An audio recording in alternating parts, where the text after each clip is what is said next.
Hey viewers, this is my Park Tool Derailleur hanger alignment gauge. If you watch a lot of my videos, I'm sure you've seen me use this to align a bent derailleur hanger. It's a great tool. I love it, but it's an expensive tool, costing like $70, $80 or more for a tool that you might not use a whole lot. So I'm going to show you how to make a homemade version of this.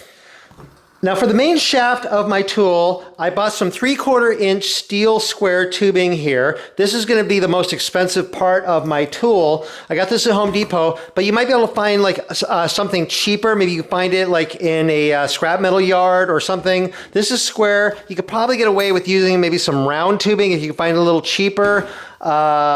Maybe just a little bit larger diameter. I wouldn't go too large because then you're going to run into the issues of finding a screw long enough for that. But so what I want to do is I want to cut a section about the same length as this, the actual tool here. The actual tool here is about 16 inches long.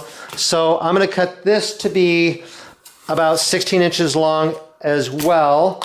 And it doesn't need to be super exact, so just around 16 inches, mark it there. And then I'll use a hacksaw to cut that right there.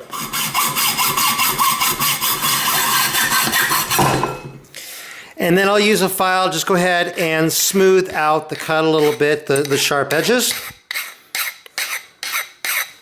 Okay, now the threading in a derailleur hanger is pretty standard. It's like 10 millimeter with 1 millimeter pitch threads. So I have an M10 bolt here with 1 millimeter pitch threads, and this one here is about 50 millimeters long. I could maybe find one that's slightly longer, but I think this will work for me. Now, if you're in a non-US country, you could probably go find a 10 millimeter drill bit, but they're not real common here in the US. I'm sure I could find one, but drill bits in fractions of inches are a lot more common. That's what I have. So the closest drill bit I found is 25/64 inch, and it's pretty close to this. It might be just a slight hair smaller than this bolt there, but probably with a little bit of play from as drilling, it might the hole might be slightly bigger than that, and where they go through. Or if worse comes to worse, I can maybe use a hole file just to kind of widen the hole a little bit. So what I want to do is drill a hole just somewhere down here towards the end and right in the center like that, and then the bolt will just go right through there. Now I'm using a drill press because I want a nice straight 90-degree hole through there, and so I really recommend you use a drill press. If you don't have one, maybe you can find a friend who has one, but so you get a nice straight hole going through there. And I've already drilled a little pilot hole going through there, put a little bit of oil on there, and let's go ahead and drill this guy.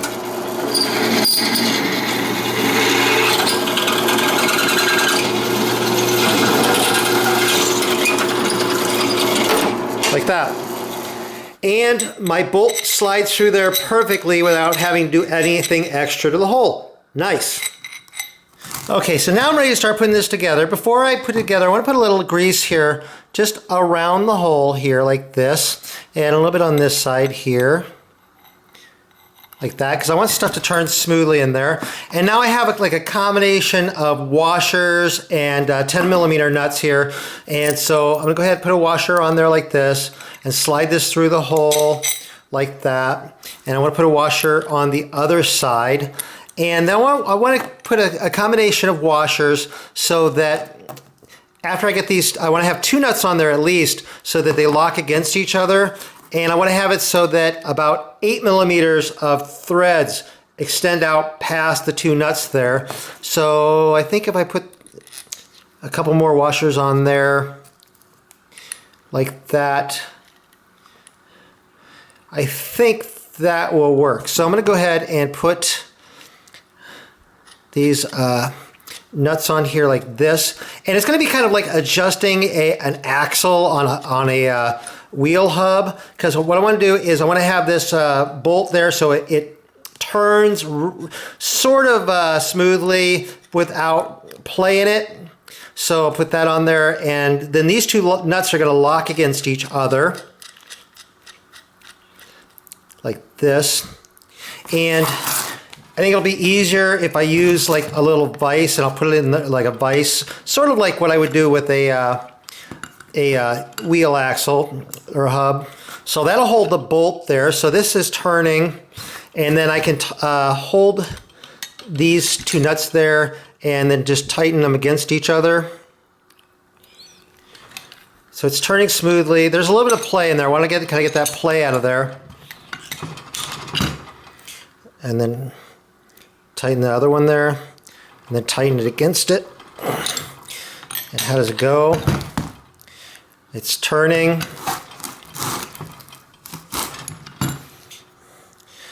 It's turning smoothly, and there's no real play in there. So I want to make sure that those two nuts are tightened really well against each other. And so there, I have that done. Now to use this, just remove the derailleur from the derailleur hanger. You might also find it useful to just take the chain off of the freewheel and let it kind of hang loose there. And then you're going to take your tool and you're going to thread this into the hanger. Make sure you don't cross thread it. And then just snug it up into there. And so now you can go ahead and take this arm and be able to pivot around.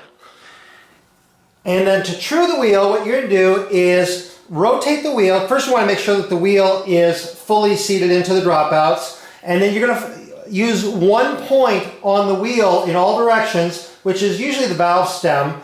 And so what you can do is take a ruler and measure between the edge of the rim and the edge of the little tool here.